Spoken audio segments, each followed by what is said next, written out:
This is the live audience of probably 10,000 people. So 10,000. Not worried about one. So this is Derik Blakenship. He is the brother of the two Blakenship cops, and he is the son of Carl Blakenship, who I have so far, I would say 8 different sources, different people who don't know each other, telling me that Carl Blakenship is a drug dealer. And so Derik has come here to defend his family's honor.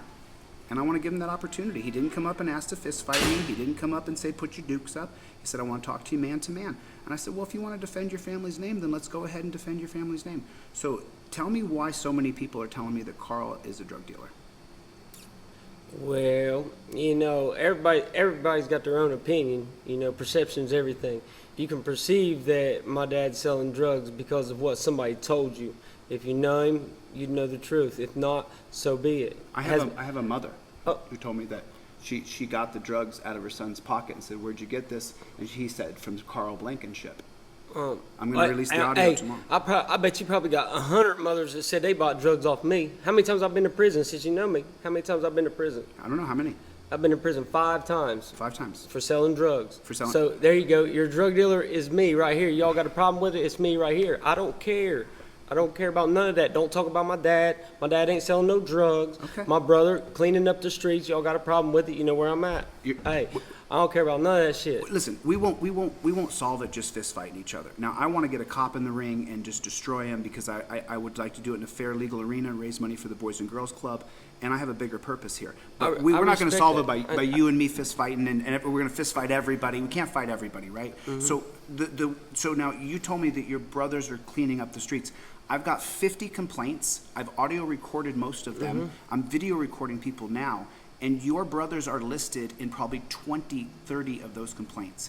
So it's cleaning up the streets, beating people up. 20 or 30, because if you got 50 complaints. At least 50. At least 50. Now, 20 of them you already said was for McKnight, right? Okay, how about this? And then you had some for Fouch, and then you had some for whoever. I'm not pro police, and I'm not pro whatever. Well, your brothers are cops. You're right. So I just got out of prison. So what's that mean? My brother put me in prison. What's that mean? What your brother did? Which brother? Brandon. What's that matter? Brandon put you in prison? Yeah. What's that matter? What's that matter? Well.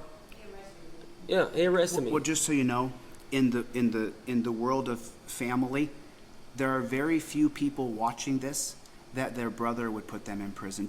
I know that you can Okay, listen. You can only see the box you live in. Okay, you know what I'm saying? Well, listen. So if I go to your house and punch you in the face. Did you punch him in the face? You're damn right I did. I did 9 months in prison for it. What do you think I did? Why'd you punch your brother in the face? No, I didn't punch my brother in the face. I went to somebody's house and punched him in the face. That's why my brother arrested me. Get that correct. Oh, so the cops he was doing his job, yeah. So he showed up, and who did you punch in the face? That's irrelevant. But you went to someone's house and you decked him. Okay, so now your brother came to the scene and he put you in the torture cuffs and took you to the dungeon. Is that right? Hey, every action has a reaction.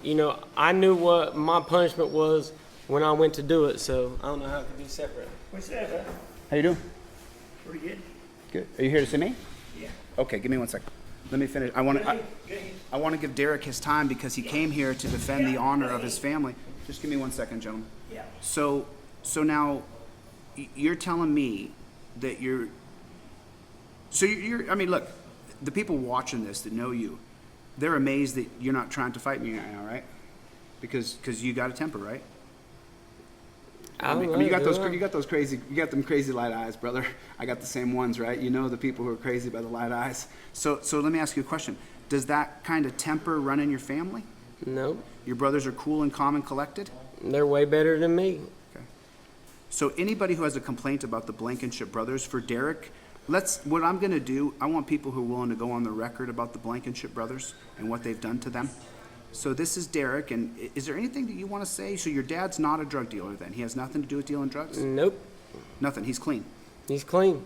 Then why did a mother tell me that the drugs she found, she asked where she... Hey, a pair of lips will tell you anything. I'm just saying that. Like, a pair of lips will tell you anything. I mean, you're correct.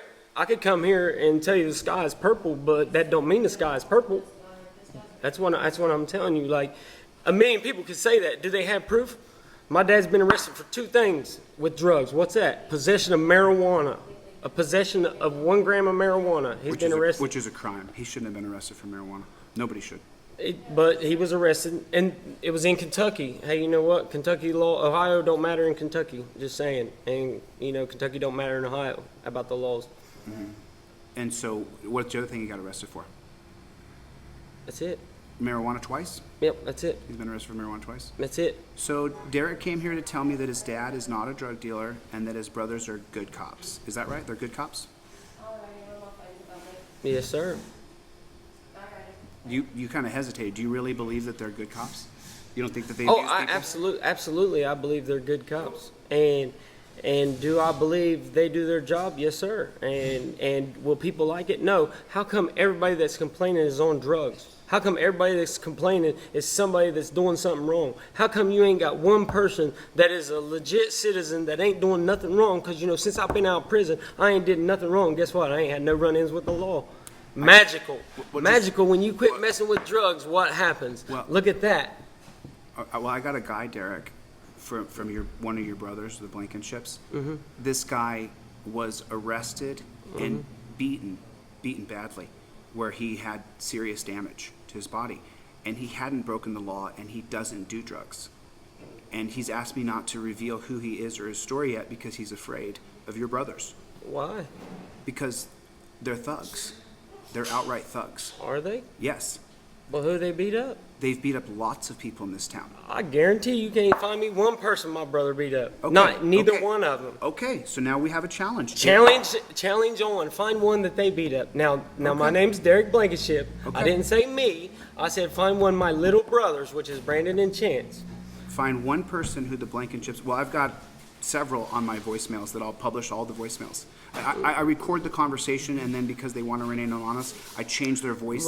Why? Like, that's what cowards do. That's you're what not cowards afraid. do. But bro, you walked up right up to me like a grown man. Right, that's what grown men do. You're not afraid of me. I'm not scared of nothing or nobody because there ain't nothing nobody can do to me. Right, what are you gonna do? Shoot me? That's 10% of society. The other 90% are scared. Man, it's a dog-eat-dog world. World don't care about nothing. You know what I'm saying? You don't care if I pay my bills. I don't give a fuck. You pay your bills. No, you're wrong. I do care if you pay your bills. No. Yes, I do. I care if you have enough to eat. Yes, I care. Unfortunately. You didn't even know me until I walked up here. But I still care. When I pass people on the street who are homeless, I care. give them money too, but still, hey, I give them jobs. Ask them. Blakenship Tree Service gave them jobs, didn't it? All right. Well, so you came here to defend your family's honor, so now we got the gauntlet thrown down. He wants people to go on camera and talk about his brothers abusing them if they abused you, and he wants people who are willing to go on the record that Carl Blakenship is in fact dealing methamphetamines in this area. Is that fair enough? Is that fair? My address is 45 Township Road, 1019. You can come anytime you want. I'm not giving out anybody's address on here. I will. But let's just listen. Like I said, I'm a grown ass man. But remember, dude, I treated you like a gentleman when you came up. Yes, sir. I apologize. Did I not? Hey, I apologize. I treated you fair, didn't I? You're right. He came up, told me he was his brother. I didn't bow up to him or say, hey, your brother's your cocks. I didn't say anything like, I said, do we want to talk? And we talked, right? So now we have the gauntlet thrown down. I need people who are willing to admit that the Blakenship brothers abused them, hurt them, tortured them. And I need someone to admit that Carl is dealing drugs on camera. That's what we need. Fair enough? Mm-hmm. Anything else? Yeah, no, that's it, buddy. Okay, Derik. Okay, thanks, guys. Appreciate it. I got another interview coming right up.